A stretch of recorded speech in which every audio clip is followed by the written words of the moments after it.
Hello and welcome to this week's edition of Ask Cheryl Anything. This is CherylAMajor with ThinStrongHealthy.com and the HealthyEatingClub.com, a membership site I would love you to check out. And today's topic is habits. We're going to talk about habits to improve your health and well-being.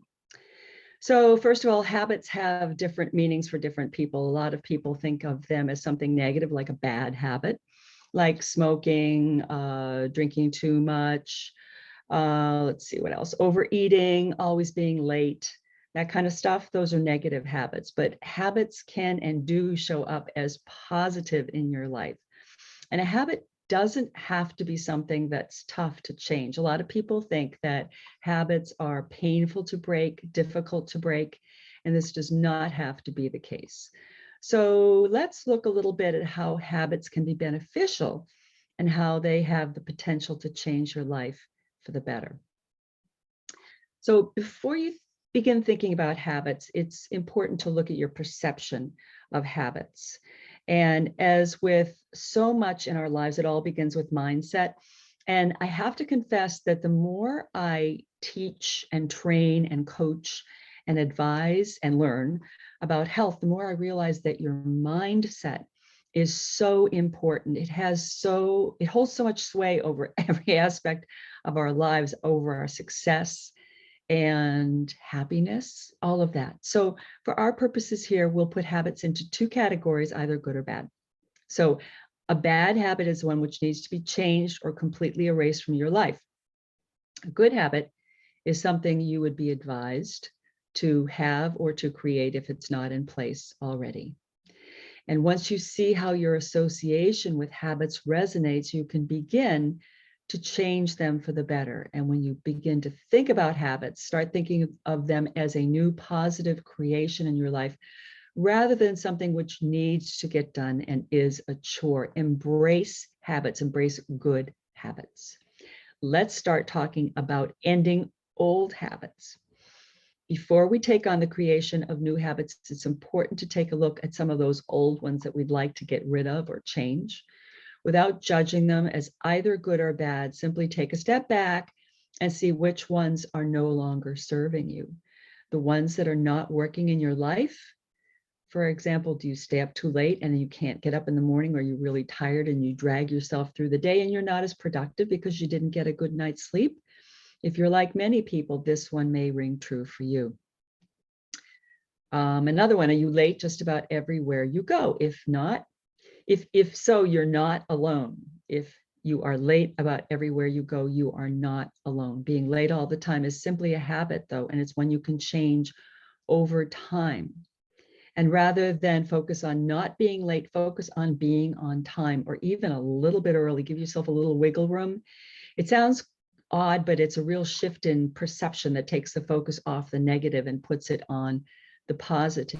And I have to confess that I used to always be late.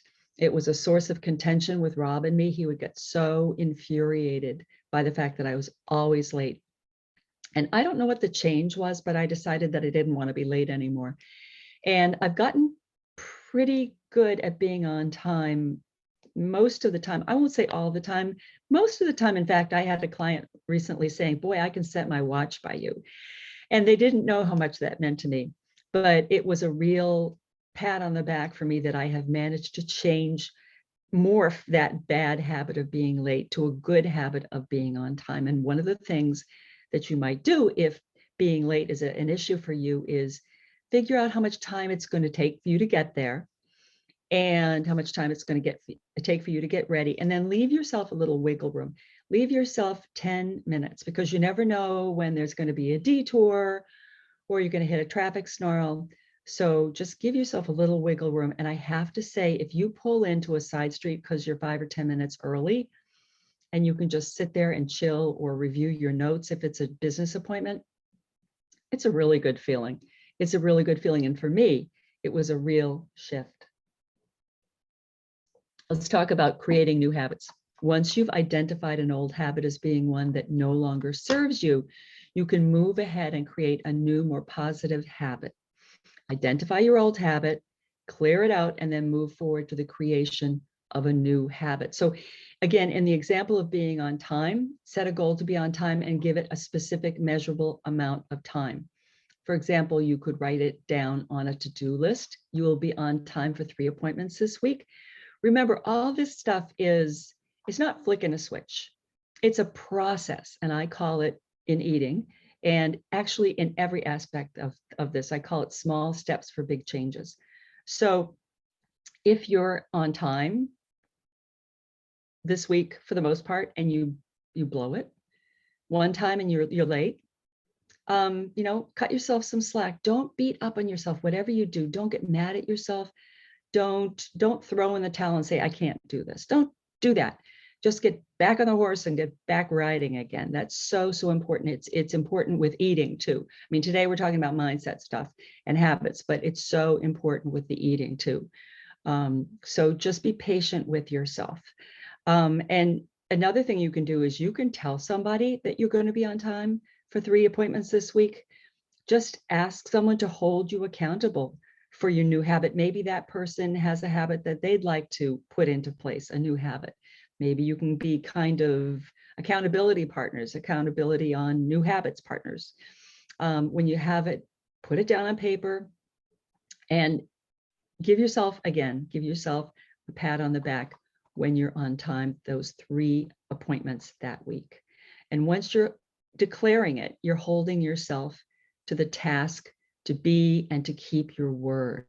Having someone check in with you is also a great way to admit that you're not keeping your word, or you're keeping your word, and happily so. And you need to explain to the other person, if this is new to them, that you're not looking for them to dump on you or give you a hard time. You just want to make sure that you have backup and that you have somebody to whom you're accountable. So you're doubly likely to come through. If you've told somebody, it's amazing. If you tell somebody you're going to do something and you're on the line with your word, it really does tend to make us humans more accountable. It's very interesting. Another thing you can do in order to help your new habits stick is you can try a reward system. So if you kept your 3 appointments that week, you're on time for those 3 appointments, announce it to your accountability partner. You'll feel so good about yourself, and then reward yourself in some small manner. You don't have to do anything extravagant, but treat yourself to something nice, even if it's your favorite chocolate bar, or sit down and have some alone time with a book and a cup of tea. When you reward yourself for a job well done, you're reinforcing that behavior, and your brain does learn that achieving goals gets results and rewards, and missing appointments is not so much fun. Your brain will want to gravitate toward the fun stuff instead. And as I said, I was always late in years past, and it took a lot of effort and time for me to get with the program. And I didn't realize how much better I had become until that client said something about how punctual I was. It made me feel so good. So try it. Why are habits important? Let's talk about that a little bit. They're important because they set the tone and pace for a successful, organized, or messy life. When you have messy habits, you have a messy life. It really is that simple. Habits are important because they dictate your success. If you consistently show up as late, everybody will associate with you as not being able to keep your word. And you want people to trust you. You don't want that to filter into other aspects of your life, personal, business, your closest relationships. You want to be known for being of your word. And that will also impact your self-confidence and your bottom line, your self-esteem. It affects everything. So habits really do create our lives. And if you don't take charge of your habits will dictate the outcome of your life. And this is why habits are so important, and especially habits to improve your health. So your health and well-being are largely up to you, and they depend on your choices and your decisions. We know that. So if you have an unhealthy life, you need to look at what your habits are. I mean, do you have a donut and coffee for breakfast? Is that how you start your day? That's a habit. And you can change that. You can have a donut and a banana maybe, or a donut and a poached egg or something like that. Just switch out that habit. Did I say a donut and a poached egg? I didn't mean that. I meant coffee and a banana or coffee and a poached egg. Many of you know that I have a great love for donuts, even though I know they don't love me back. And yeah, I'm very aware of that. So sometimes the word donut just creeps in there. No donuts for breakfast. So let's talk about excuses and why we make excuses rather than making new habits. So why do you eat poorly? Well, maybe you tell yourself you don't have time to eat well. Not having time is an excuse. Making time is a decision. It's about where you want to put your energy and your focus. And that's a habit too. If you have to give up 3 minutes of sleep or disengage from a negative conversation or skip a TV show in order to make a healthy meal or a healthy lunch, believe me, it's worth your time. I mean, hit record and you can watch the show at night when you get home. I often do that. I mean, I happen to love Perry Mason reruns. I just love Perry Mason. Love it, love it. Love the theme, love the characters, love the whole mystery thing. Sometimes I can figure it out and sometimes I can't. But when he's on in the morning, odds are I can see a little bit of it while I have my breakfast. Then I push record. And if I have time later on, or even a couple days later, I'll come back and I'll watch the rest of it. So you can make adjustments. So you don't have to feel deprived. You don't have to feel deprived. You can just make adjustments and see, that's a habit. I hit record. If it's one that I really like and I haven't seen, I hit record and I go back and I watch it later. So, measure your new habits in small increments. If you, for instance, if you decide that you're going to meditate, that's a new habit. Start with a minute, go up to 2, go up to a few more. Just create a habit that grows. So eventually you'll be in a position with meditation where you can declare that you're going to meditate for 5 minutes or 10 minutes, 3 nights a week. Write it down in a journal, tell a friend. And then when you break any change down into manageable chunks, it works much better. Just keep that in mind. It's probably a good idea for you to say, I'm going to meditate 3 nights a week rather than I'm going to meditate every day. If you say you're going to meditate every day and it's not the easiest thing in the world for you to embrace, it's just like a diet. The odds are you're going to get to a point where you're going to skip a day and you're going to be upset with yourself. And I don't want you to be upset with yourself. I want you to set yourself up for small steps for big changes. I want you to set yourself up for success with healthy eating, with healthy mindset stuff. You can do this. I know you can do this. So just work on your habits. And in fact, a good thing to do is to sit down and just make a quick list. Divide a paper in 2, put good on one side, bad on the other, and just write down your good habits. So you know what you're doing that's right. Write down the ones that you think maybe you should change. I should go to bed earlier. I should walk 3 times a week. Things like that. And just make small adjustments. So if one of the things is I don't move enough, again, walk 3 times a week. And just make that transaction with yourself. Tell someone, hold them accountable, write it down in a journal. And don't hold yourself to such a high standard that you're going to set yourself up to be disappointed and angry, and you're just going to get mad at yourself and give up. I have a client who has told me on a number of occasions that she would try a diet and she'd be good. And then she would eat stuff that she wasn't supposed to eat. And she would be so furious with herself for not being faithful to that diet that she would say, why do I bother? She would give up, and then she would binge on the things that she had been denying herself, get mad at herself. Don't be mad at yourself. I want you to set yourselves up for success, not for frustration and anger at yourself.